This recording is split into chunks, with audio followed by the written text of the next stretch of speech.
Hi, my name is Natalie Bloom, and I'm a first grade teacher.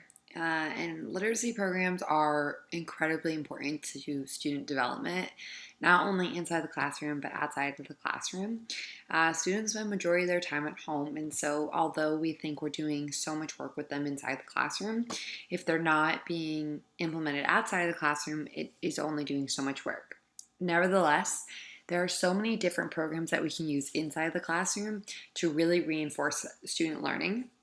And a lot of these programs can be really engaging and excite students, and then these programs can be manipulated to be used at home.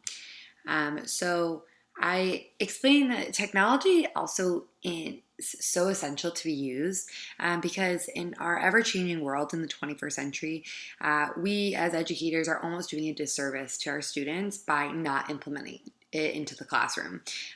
If we are avoiding it, if we're not implementing it to the greatest factor for our kids, then our kids are being limited and are not going to be competitive in the real world. So I have a few different technologies that I believe are the greatest in helping students with literacy. So the first is a really easy one, but it's PBS Kids. And PBS Kids is just really wonderful. I grew up using PBS Kids because they have so many different things on their website.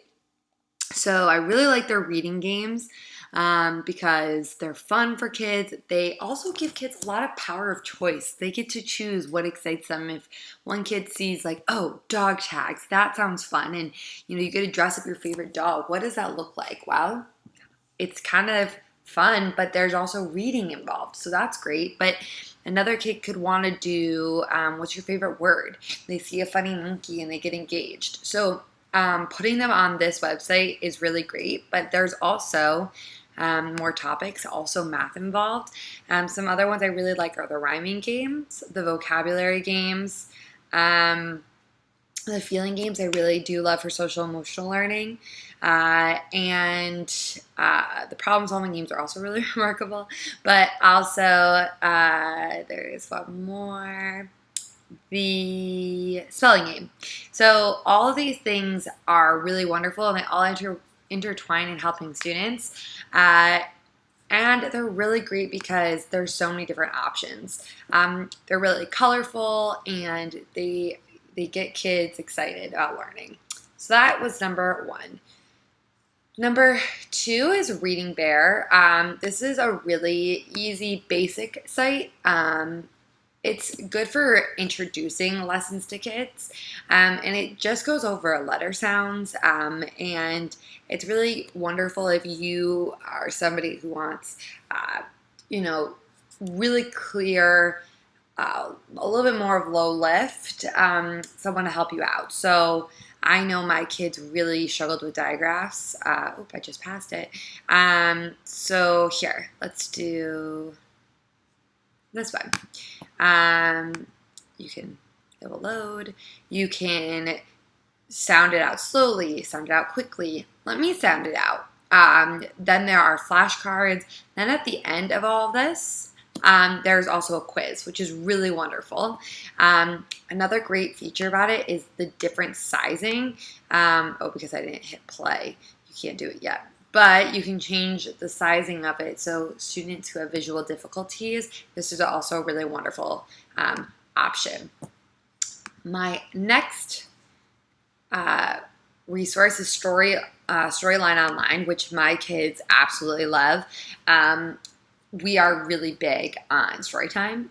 We love it, but at times it can be really challenging to get hardcover books, and it can be hard because you seem to feel like you're always cycling through the same books. But they are constantly posting new books, and also with celebrities reading them, so they are using really amazing voices, and their connotation in their voice are really great models for how to read. So as important it is for kids to read, it's also really important for them to listen to others reading. So this is great for kids as a whole group exercise to listen to others reading, or individually if, sometimes kids want to spend some time listening to others reading, or if they're just needing a little break, this is also something that we use in my classroom. The next one I put in was just kind of one I threw in that isn't necessarily great for all the time, but if you do have a student who's a visual learner who struggles, I know for me and my students, I work in a low-income community, and many students aren't able to receive glasses because they are very expensive and it's hard to get. This is an application. It's called Seeing Al, and it's meant for students who are blind or very much visually impaired. This app is intended to help those students because it can truly help them by either doing a text reading, a text a text to speech, or it can recognize a friend and describe their face and emotional cues. I have some students with severe autism and they don't necessarily pick up always on emotional cues, so this has been really helpful. And it's kind of a fun app, just also for like zooming in features, and kids like it kind of as a fun tool, and it also engages them in reading, to zoom in on things, and it guides you through reading. So I just thought this would be a great thing for other people if you are having any students who are really struggling with reading or struggling with seeing, and maybe this is a tool that could help you. My next one is Starfall. It's a very popular one, but it has so many resources, even just the free version. Again, I'm a first grade teacher, so they have awesome first grade resources. So the seasonal topics are really great.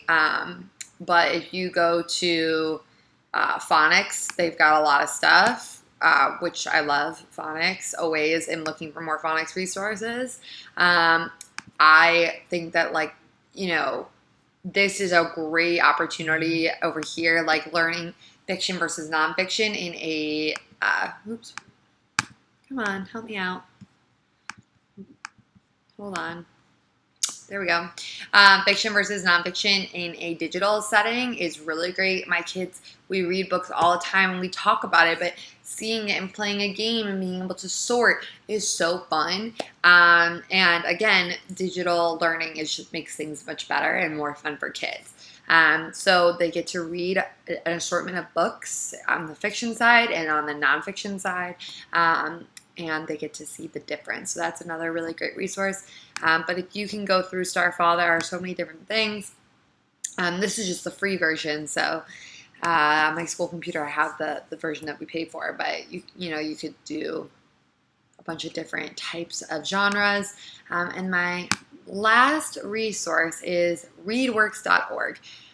This is very similar to News ELA, if you've used that before, but I like this one. They don't have as many books, but they have for first grade, and as a first grade teacher, that's pretty important for me. And what's great about it is that they have leveled books, wonderful, and also question sets and vocabulary lessons and paired books. So if you read a book about Cleopatra, they will put a book with it that is similar. Let's see, what is a book that I think my kids would be, okay, this is a book that I think my kids would be interested in. I can't log in on this one. They would give me a set of vocabulary, words that I know my kids need to know for this book, question sets that we can talk about. Oh, here are some of the vocabulary words over here, the standards, which is wonderful, that I always need to know, and there is also a text read out loud here, so I could do it either way. So I think that this is also a really wonderful way of engaging students. Overall, I think all of these resources have been incredibly engaging and helpful for helping my students really,